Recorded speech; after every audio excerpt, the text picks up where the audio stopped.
हजरत मालिक बिन दिनार रहमतुल्लाह अलैह से उनकी तौबा का सबब पूछा गया तो उन्होंने कहा, मैं एक सिपाही था और शराब का रसिया था।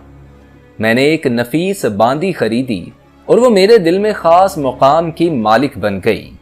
उससे मेरी एक बच्ची पैदा हो गई। मैं उस बच्ची को बेहद प्यार करता था। जब वो जमीन पर घिसट कर चलने लगी तो मेरे दिल में उसकी मोहब्बत बढ़ गई।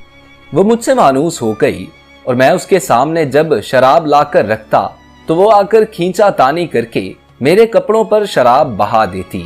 जब वो 2 साल की हो गई तो वो मर गई। मेरे दिल को उसके गम ने बीमार कर दिया। 15 रमजानुल मुबारक को जुमा की रात मैं शराब के नशे में मदहोश था। मैंने इशा की नमाज भी नहीं पढ़ी थी। मैंने ख्वाब देखा। ख्वाब में सूर फूंका गया और कयामत कायम हो गई।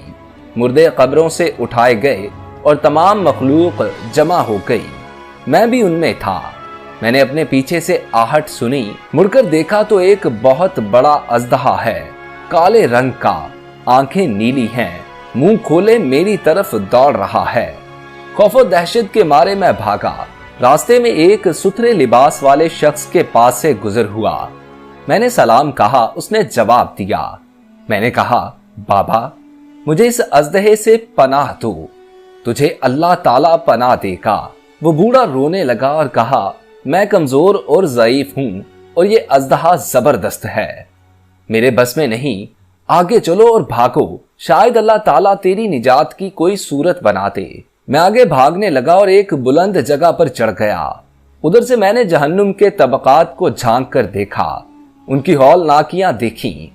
करीब था कि अजदहे के खौफ से मैं उनमें गिर जाता। मुझे किसी ने आवाज देकर कहा, चलो यहां से, तुम यहां के रहने वाले नहीं हो।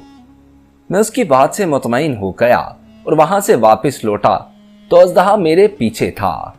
मैं फिर उस बूढ़े के पास आया और कहा, बाबा मैंने आपसे दरख्वास्त की कि इस अजदहे से मेरी जान छुड़वाओ, आपने कुछ नहीं किया। वो बूढ़ा फिर रोने लगा और कहा, मैं नातवा हूं, अलबत्ता तुम उस पहाड़ के पीछे छुप जाओ जहां मुसलमानों की अमानतें हैं। अगर तुम्हारी कोई अमानत हो तो वो तुम्हारी मदद करेगी। मैंने देखा चांदी का एक गोल पहाड़ है और उसमें जगह जगह सुराख और रोशनदान हैं और पर्दे लटके हुए हैं। हर रोशनदान पर सोने के दुपट्टे हैं और उनके कब्जे याकूत के हैं और आराइश मोतियों की। हर पट पर एक रेशमी पर्दा है। जब मैंने पहाड़ की तरफ नजर दौड़ाई तो फौरन उसकी तरफ भागा और अजदहा मेरे पीछे था। जब मैं पहाड़ के करीब पहुंचा तो एक फरिश्ते ने आवाज दी, पर्दे हटाओ, दरवाजा खोल दो और सीधे खड़े हो जाओ। शायद इस हाजतमंद की यहाँ कोई अमानत मौजूद है जो इसे इसके दुश्मन से निजात दिलाए। मैंने देखा, पर्दे हट गए और दरवाजे खुल गए और उन रोशनदानों से बहुत सारे बच्चे मेरी तरफ झांकने लगे। उनके चेहरे चांद की मानिंद थे। अजदहा भी मेरे नजदीक पहुंच चुका था। मैं हैरान रह गया। उन बच्चों में से एक ने चिल्लाकर कहा, अबे सब इधर आओ, उसका दुश्मन उसके करीब आ गया है। चुनाचे वो जोक दर जोक खड़े होकर झांकने लगे। अचानक मेरी वो बच्ची जो मर गई थी वो भी उनके साथ झांक रही है। जब उसने मुझे देखा तो रोने लगी और कहा, हाय ये तो मेरा बाबा है। फिर उसने नूर के झुरमट में तीर की तेजी के साथ छलांग लगाई और मेरे सामने आ खड़ी हुई। उसने अपना बायां हाथ मेरी तरफ बढ़ाकर मेरा दायां हाथ पकड़ लिया और अपने दाएं हाथ को अजदहे की तरफ बढ़ा दिया तो वो भाग गया। फिर उसने मुझे बिठाया और मेरी गोद में बैठ गई और अपने दाएं हाथ से मेरी दाढ़ी पकड़कर कहा, ऐ अब्बा जान, क्या मोमिनों के लिए वो वक्त नहीं आया कि उनके दिल अल्लाह के जिक्र के लिए झुक जाएं? मैं रोने लगा और कहा, ऐ बेटी, तुम लोग भी कुरान को जानते हो? उसने कहा, हम तो तुमसे भी ज्यादा कुरान को जानते हैं। मैंने कहा, अजदहे के बारे में तो कुछ बताओ जो मुझे हलाक करने के दर पे था। उसने कहा, वो तेरा बुरा अमल है जिसको तूने ताकतवर बनाया है और वो तुझे जहन्नुम की आग में डुबोना चाहता है।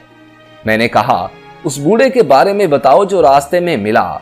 उसने कहा, वो तेरा नेक अमल है जिसे तूने इतना कमजोर कर दिया कि अब वो बुरे अमल का मुकाबला नहीं कर सकता। میں نے کہا اے بیٹی تم اس پہاڑی میں کیا کرتی ہو؟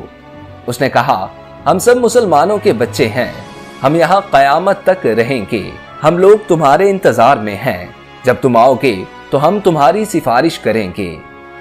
حضرت مالک بن دینار رحمت اللہ علیہ فرماتے ہیں میں گھبرا کر اٹھا اور صبح کو میں نے شراب چھوڑ دی اور اس کے برتن توڑ ڈالے اور اللہ تعالیٰ سے توبہ کی، یہ میری توبہ کا سبب ہے۔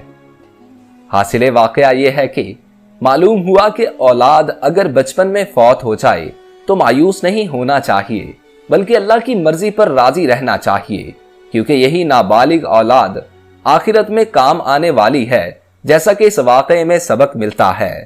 اور دوسری بات، اپنے نیک اعمال کو مضبوط کیجیے تاکہ کل کو وہ آپ کی مدد کر سکیں۔ اللہ تعالی ہم سب کو اچھی باتوں پر عمل کرنے کی توفیق عطا فرمائے، آمین۔ دوستو آج کے لیے اتنا ہی۔ اگر آپ لوگوں کو واقعہ اچھا لگا ہو تو اس ویڈیو کو لائک کیجیے اور نئے آنے والے دوست ہمارے چینل کو سبسکرائب کر کے ساتھ لگے بیل آئیکن کو پریس کر کے آل نوٹیفیکیشنز آن کر لیجیے۔ اپنے دوست محسن رضا کو اجازت دیجیے۔ اللہ آپ کا اور میرا حامی و ناصر ہو۔ اللہ نگہبان۔